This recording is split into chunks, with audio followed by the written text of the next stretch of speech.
Vabaerakonna esimees Andres Herkel, täna pannakse usaldushääletusele teie esimehe koht. Kuidas vaatate päevale? No see on selline protsess, mida 1/10 erakonna liikmetest on õigus algatada.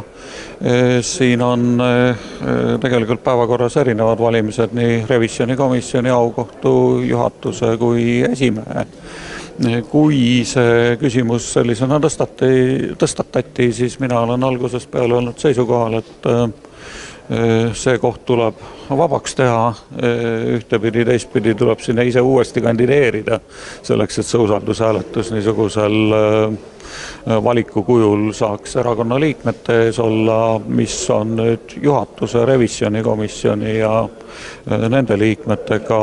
Sellest võib-olla erakonna liikmetel on raskem aru saada, et miks need hääletused läbi viiakse, aga nõnda on ja eks tuleb need otsused siis selle järgi teha või selle päevakava järgi teha, nagu üldkoosoleku läbiviimine on 1/10 liikmete poolt ette nähtud.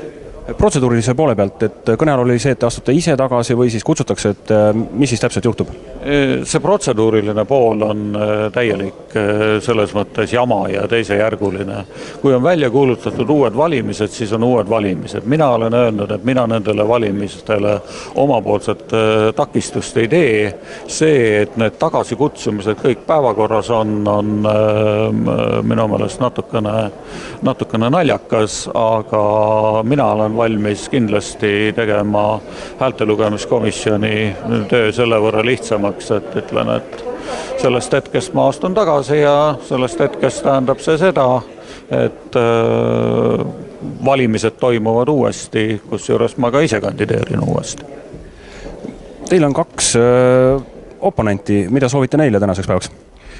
Ma soovin neile kindlasti rõõmu, rahulikku närvi ja pikka poliitilist karjääri, et see protsess lõpuks on ju väga normaalne, et erakonna sees sellised valikud tehakse ja tuleb kiita kõiki neid, kes võtavad julguse kandideerida.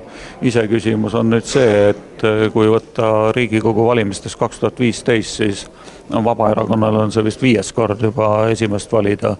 Teistel erakondadel see protsess niisuguse kapakuga kindlasti ei ole käinud. Ja lõpetuseks, mida soovite neile, kes täna kohale tulevad?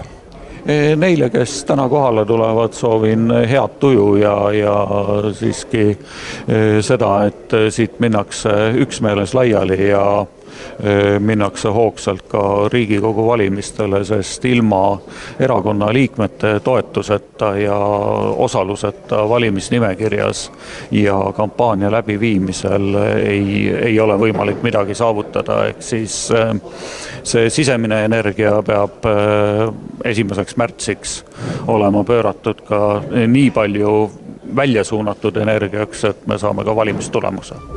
Aitäh!